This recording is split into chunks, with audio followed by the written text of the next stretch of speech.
Marami na nga tayong nasaksihan na MVP-type performances sa NCAA Season 92, from Rain ng Batac's 40-point explosion to the steady output ng reigning MVP na si Olwell Oraime at ang steady rise din ng San Beda rookie na si Devon Potts. Sino nga ba ang early favorite para sa Most Valuable Player Award? Kasama natin ngayong gabi si Coach Martin Antonio para sa usapan yan. Coach Martin, welcome back to the show. Yes, thank you, TJ, and newly shaved and my jumbo pentel is with you. It's ready to go. Okay, konting disclaimer lang po mga kaibigan, dahil yung pinag-uusapan natin ngayong gabi na gusto pag-usapan ni Coach Martin, hindi yung maaring maging MVP at the end of the season because the NCAA uses purely stats points. So if voting were a consideration, like in professional leagues na you get a top 10 and you can vote based on how the team does, maaring ganito yung mangyayari kay Martin. So kumbaga sabihin natin na fantasy MVP, power ranking MVPs. Okay, so you have a top 3, actually top 4 na una mo nang linista ng mga locals. Okay, iba yung usapin sa mga foreigners kasi they have some distinct advantages because of size. They are supposed to produce the same way as they are producing right now. Okay, so anyway, sino yung mga locals na napili mo na pag-usapan natin? Well, just run down the list before we go one by one. It's Rain ng Batac, Gio Halalon, and partners to Devon Potts and Robert Bolek. Alright, so let's start with those two teammates. Si Bolek and Potts, parehong baguhan, tama? Sa San Beda, parehong kinailangan mag-residency. Nung lumipat, yung isa mula America, yung isa mula Lasal. How are they doing so well right away, being newbies in the system of Coach Jamaica rin? They injected, for me, the intensity that they needed. They remind me so much, kasi big football fan ako, of the Baltimore Ravens, Ed Reed and Ray Lewis when they won the Super Bowl a couple of years back, na talagang sobrang intense. Pinag-usapan nga namin nila Andre, nila Anton, na laban.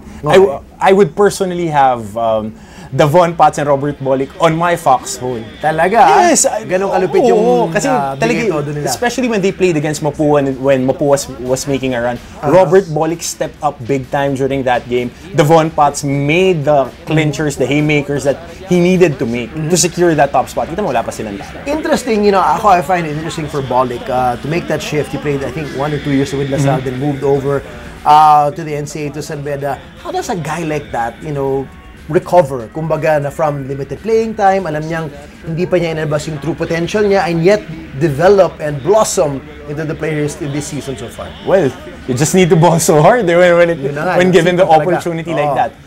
Hindi siya nabigyan ng opportunity with LaSalle kasi they had a very stacked team on that 1 and 2 spot. Sa guards. They had Kib Montalvo with him during his rookie year, and they have Eli Revilla, to name a few. But again, right now in San Beda, he's their top playmaker.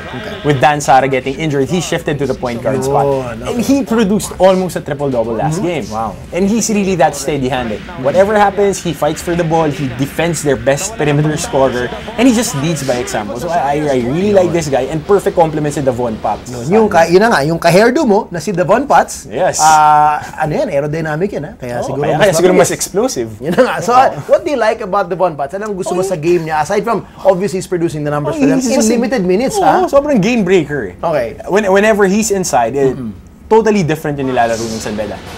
He brings the intensity. He has that California swag with him. He gives so much for the team.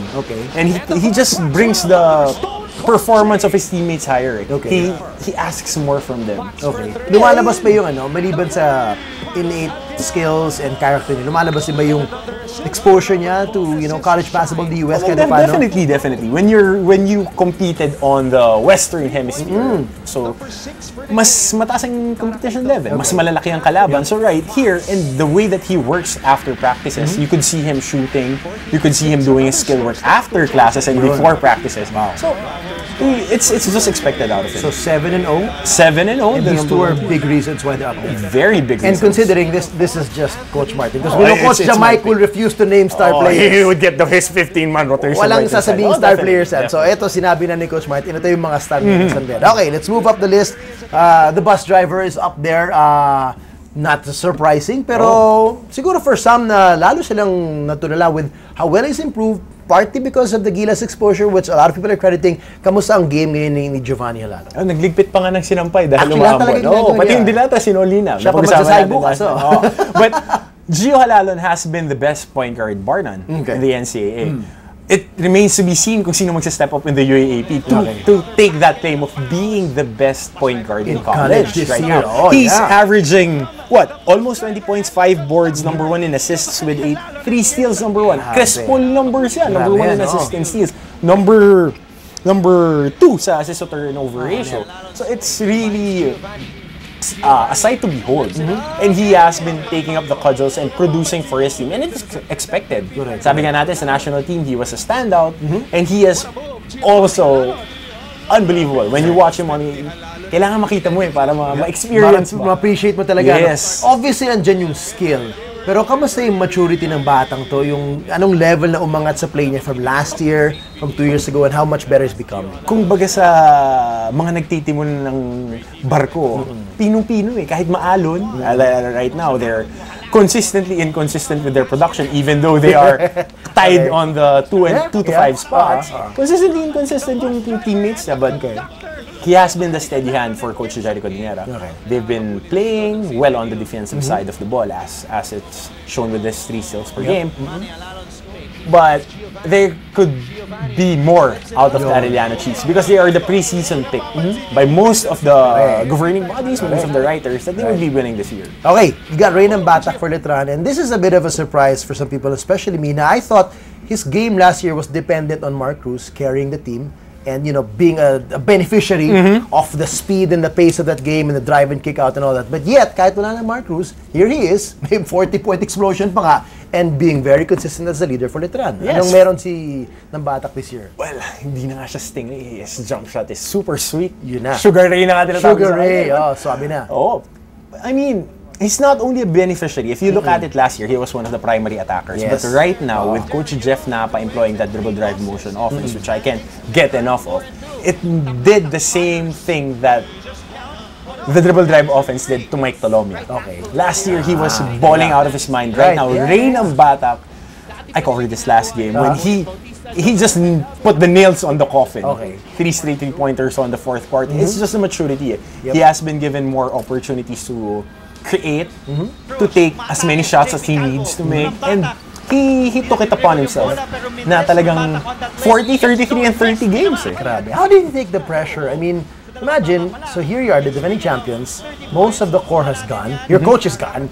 Ano yung mindset kaya ng batang to na sa akin Of course, si Coach Jeff baguhan with the new team, a new coach altogether, never coached in this level, and yet he's carrying them. So ano masasabi mo sa character ng batang to carry the team right away? It speaks volumes. Fortitude yan. Everybody would be gunning for your head.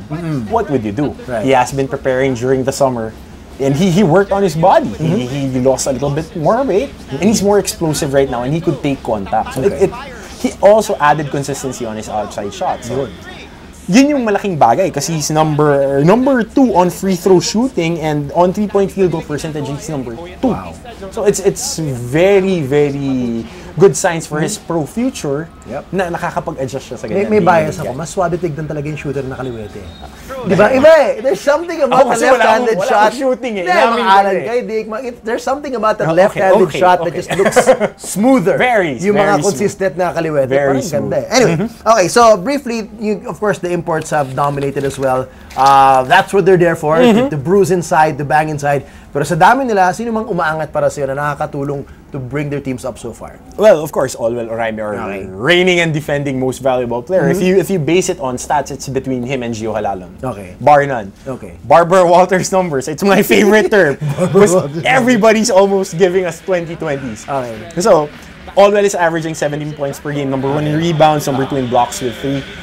His presence is something that Mapua really needs, especially with the amount of injuries that they face. CJ Isid is out, Magbo is out, and their backcourt is depleted with JP Neles missing out the season with his torn ACL. So, Olwell Oraime added a little bit more to his offensive repertoire. He has been making jump hooks. He has that 12 to 15 footer now, It's very impressive for him, but he needs more help from the locals. Right. And how is he doing this? I mean, considering the fact that almost all the teams now have imports who can defend and bang against him. Unlike back in the day, mga sang-ekpe, wala masyadong kalaban na malalaki, di ba? Pero paano niya nagagawa pa ito na ang dami nang tumatapat sa kanya mga bigs na panlaban sa kanya?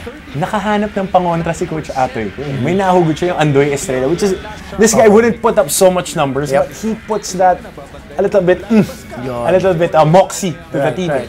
Siya yung dumidiin, nagbibigay ng drop passes, and he gives them a different backcourt. Pagka pinapasok siya, matapang madiin maglaro. Kaya it's a sight to behold, and it helps Olwell Oraime to get those touches. Any big man who's got that strength, if you got a great passing guard who can drive and he dish. could slash, and he intimidates people whenever he fouls So him. he buys him dinner every night. Oh, dapat eh. Alam mo naman yun eh. The Oraime special, gabi-gabi ang pinapakain na lang. Alright, well, so that's that. We'll see kung mananatili yung mga prediction ni Coach Martin sa kanyang The Book of the Hammer.